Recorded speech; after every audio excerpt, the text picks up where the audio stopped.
Hey, bonjour tout le monde, j'espère que vous allez bien, bienvenue dans cette 7e vidéo dédiée à Helm. On va s'intéresser aujourd'hui à notre première installation réelle de chart, puisque lors de la précédente vidéo, ce qu'on a fait, on avait brièvement installé un WordPress, mais comme on n'avait pas de persistance de data, on n'avait pas pu aller plus loin finalement, et puis le but c'était de se cantonner simplement à plutôt la découverte et la recherche sur les dépôts et le hub en même temps. Alors aujourd'hui on va s'intéresser donc à l'installation de notre chart.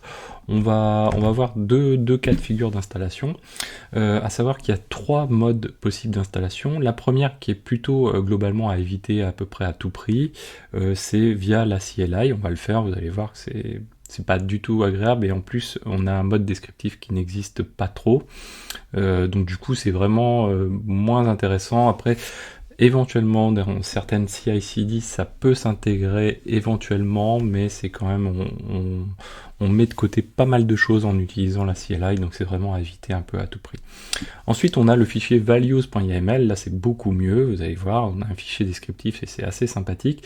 Et enfin, mais ça on verra ça plus tard, on a les Helm Release qui est un peu la cerise sur le gâteau, puisqu'en fait ça va nous permettre de faire notamment une part de GitOps via Helm directement. Alors, nous dans notre exemple, on va repartir de quelque chose que j'utilise souvent, c'est le déploiement donc d'un WordPress sur Kubernetes. Pourquoi? Parce que ça permet d'accéder, de toucher du doigt les problématiques de persistance de la donnée, avec donc pour WordPress, d'une part le côté applicatif, donc les fichiers statiques, et d'autre part, la base de données. Donc ça c'est assez sympathique. Le but, c'est de toucher du doigt la persistante, pas forcément d'avoir de la performance. Donc du coup, nous, on utilise un serveur NFS.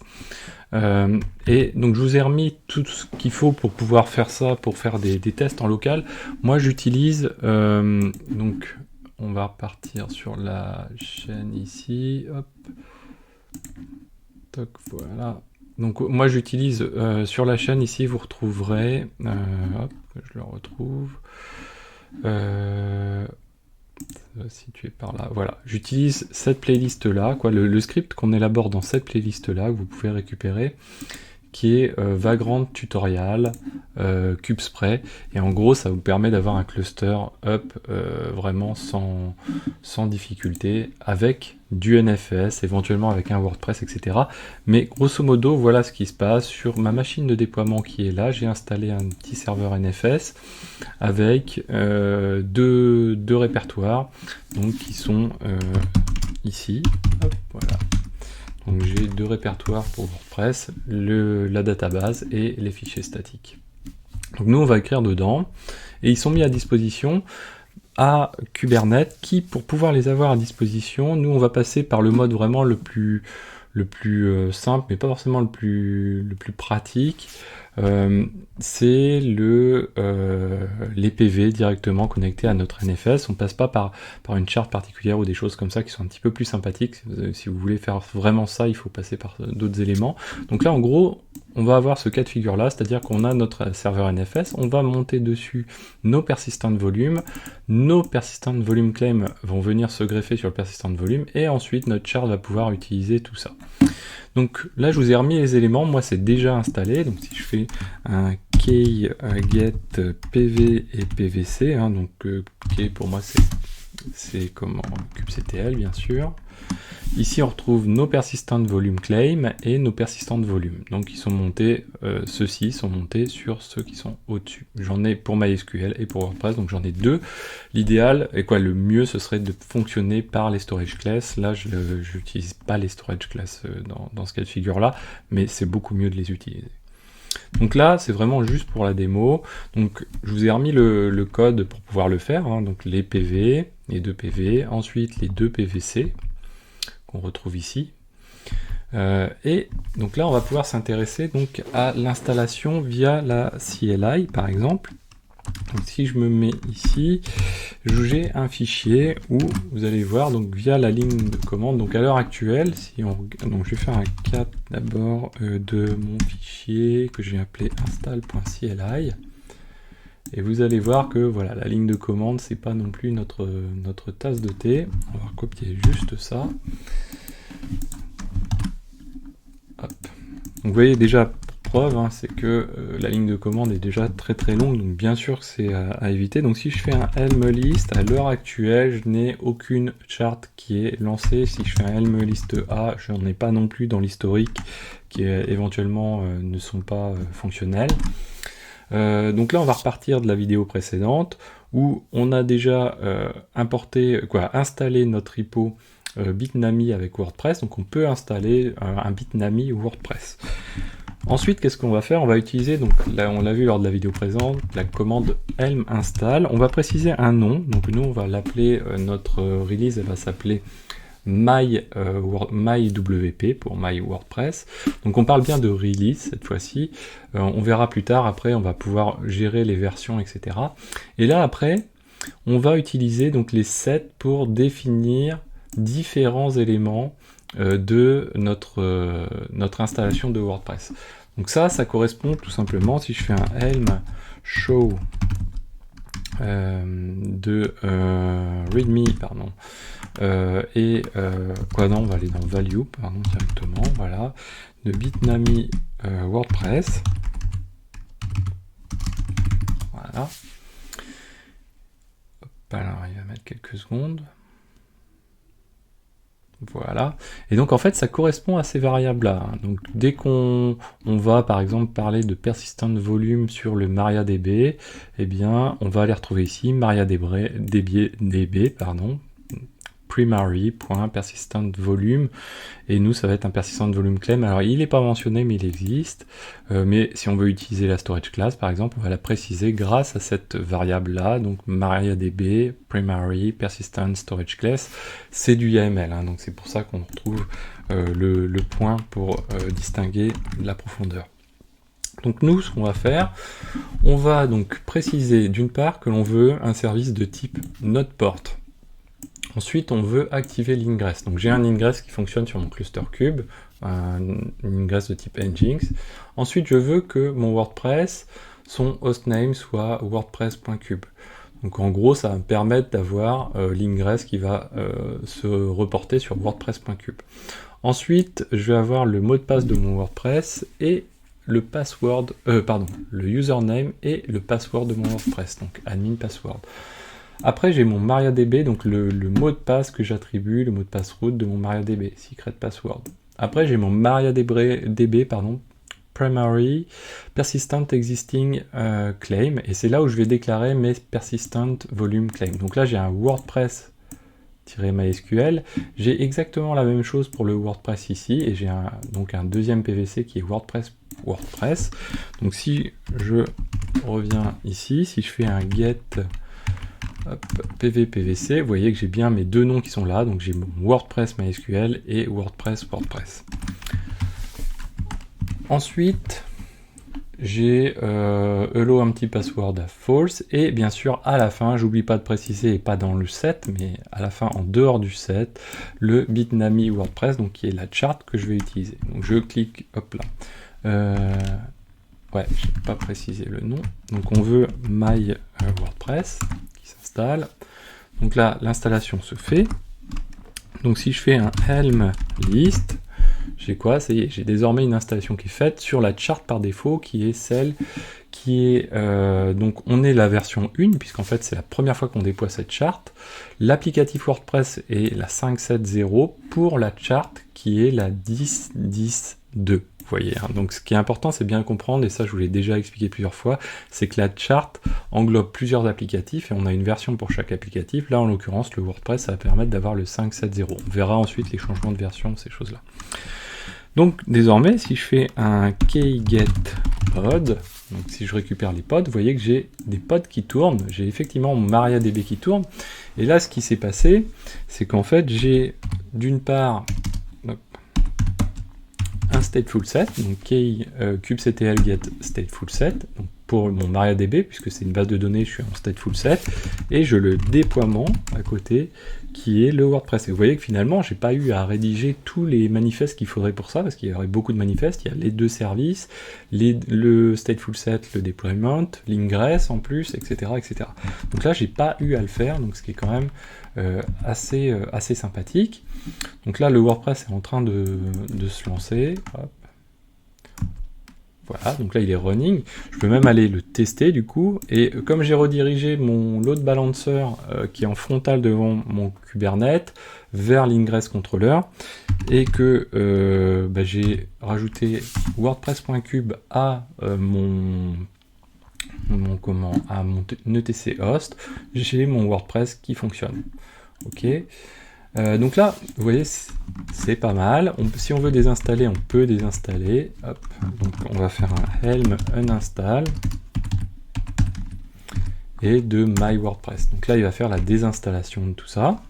Donc si je fais un helm list, je n'ai plus rien installé. Si je fais un kget pod, donc kubectl get pod, vous voyez qu'il est en train de les arrêter et de les terminer. Ça va se faire voilà, gentiment. Et derrière, je peux aller même donc, faire un clean de mes deux volumes, puisqu'on va faire une installation d'une autre manière, avec le values.yml cette fois-ci. Donc en db, on clean. Hop là, oui. Voilà. Et les files également, on les clean. Donc là maintenant, alors c'est bien, vous voyez la ligne de commande qui est là, mais c'est complètement imbuvable, et encore là on n'est pas sur quelque chose où on passe beaucoup de valeurs. Donc bien sûr le set est complètement à éviter pour ne pas fonctionner comme ceci, quoi. Là, on va supprimer le values ici, quoi qu'on aurait pu... Ouais non, on va le supprimer. Voilà, on va le supprimer, voilà. Donc on va fonctionner par un fichier de values, qui va être un peu plus sympathique. Donc là, si je reprends à côté cet élément-là, on va retrouver les values en question, on va les regarder ensemble, et ça correspond tout à fait, sauf qu'on a une indentation bien sûr, mais ça correspond tout à fait à ce que l'on a passé tout à l'heure, à notre donc YAML.yml, vaut mieux avec Helm s'habituer à .yml clairement, parce que sinon on peut avoir des petits soucis. Donc là on a un fichier en format YAML, et vous voyez qu'on retrouve le ingress.enable à true, ingress.hostname à wordpress.kube, mariadb .primary.persistence.existing.claim, et on retrouve le nom. Donc on retrouve vraiment le set qu'on avait tout à l'heure, mais en format values. Donc là c'est beaucoup plus pratique, parce qu'en plus on va pouvoir guider cet élément là, le versionner, etc. Maintenant on va pouvoir repartir sur notre helm install, puisqu'on l'avait désinstallé. On va dire qu'on veut un my WordPress comme tout à l'heure. On va utiliser donc le --value new, et on va préciser qu'on a ce fichier de value avec un bitnami /wordpress comme ceci, et donc là, on va, hop là, values, et donc là on va le lancer, et cette fois-ci donc il nous a fait l'installation. Alors tout à l'heure je passais un peu vite, hein, mais dès qu'on installe quelque chose, on a un retour derrière, on sait la version, on sait quand ça a été déployé, on a quelques éléments, par exemple sur le WordPress, voilà, il nous indique quelques éléments pour récupérer le password du WordPress, etc. Donc là, si je fais un helm list, je me retrouve désormais avec une version d'installer. Donc je suis reparti à la version 1 parce que j'ai complètement désinstallé ma chart tout à l'heure. Ensuite, si je fais un kubectl get pod, ben, je retrouve mes deux containers qui sont en train de se lancer, hein, ils sont en running mais ils ne sont pas encore validés, ils ne sont pas encore ready. Donc là c'est une histoire de readiness, voilà, ça va arriver. Et ensuite, ce qui est intéressant, c'est qu'on va pouvoir faire un helm get aussi, je ne vous ai pas montré tout à l'heure, et là on va pouvoir récupérer d'une charte en cours différents éléments. Par exemple, si on veut récupérer les values de ma chart qui s'appelle, donc c'est la release de la chart My WordPress, je le passe comme ceci, et vous voyez que je retrouve mon fichier. Et je retrouve d'ailleurs mon password. Donc c'est-à-dire que si je me connecte maintenant à mon WordPress, voilà, si je fais wp-admin, donc là je crois que c'était admin, hop, je vire le petit A.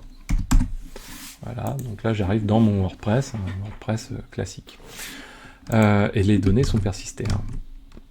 Hein. Et donc, Ça, c'est une chose. Donc là, avec ça, on a juste des valeurs que l'on a setées nous. Bien sûr, il y a toutes les autres valeurs qui sont les valeurs par défaut et qu'on ne voit pas. Si on veut les voir, on passe un --all.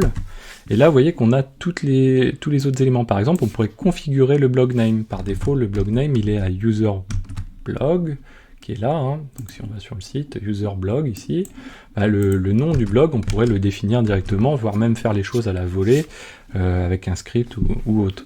On a l'email, on a plein de choses qui sont, donc toutes ces valeurs-là sont définies par défaut. Donc ça, c'est le premier élément qu'on peut récupérer avec un get. On peut aussi récupérer les manifestes, et ça, c'est aussi assez sympathique pour voir comment sont construites les choses. Donc on a un manifeste, par exemple, pour l'ingress, ici, où on retrouve notre wordpress.cube. Il n'y a pas de magie, hein, c'est vraiment du manifeste standard. On retrouve ensuite, ici, ça doit être, donc si c'est le MariaDB, ça doit être le stateful set. Voilà, donc ici on retrouve le stateful set du MariaDB, on va retrouver le deployment du WordPress, voilà. Et dedans, à chaque fois, hein, bien sûr, on retrouve notre montage qui va chercher le PVC ici. Donc pour débugger, c'est très facile, hein. Si jamais on ne tombe pas sur le même nom de PVC, c'est qu'on ne l'a pas bien défini. Donc on retrouve ici le volume, le PVC qui a été défini, donc WordPress, et puis l'autre, MariaDB, WordPress, ou WordPress MySQL, vous voyez. Et puis ensuite, on a de défini également un service pour le WordPress, un service pour le MariaDB, et puis ensuite une config map, un secret et un service à coût. Et vous voyez, tout ça est embarqué, donc on va le voir, on va le découvrir au fur et à mesure, mais tout ça est embarqué directement via la charte qui, grâce à son moteur de templating, vient compléter les valeurs et vient mettre ce qu'il faut pour pouvoir avoir les éléments.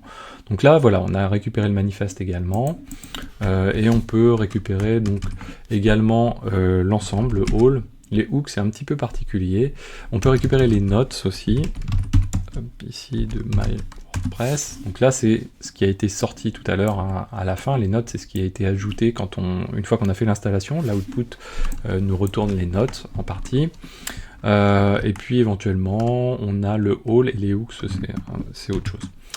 Voilà, donc ce sera tout pour aujourd'hui. On va désinstaller du coup notre WordPress. Donc la release, My WordPress, désinstaller. Ensuite, on va checker que voilà, nos pods sont en terminating, donc ils viennent se démonter, etc. Voilà, donc j'espère que cette vidéo vous a plu. N'hésitez pas à la partager, à mettre des pouces bleus, à commenter, à vous abonner pour ne pas manquer les prochaines vidéos. Et moi, je vous dis à très bientôt sur Xavki.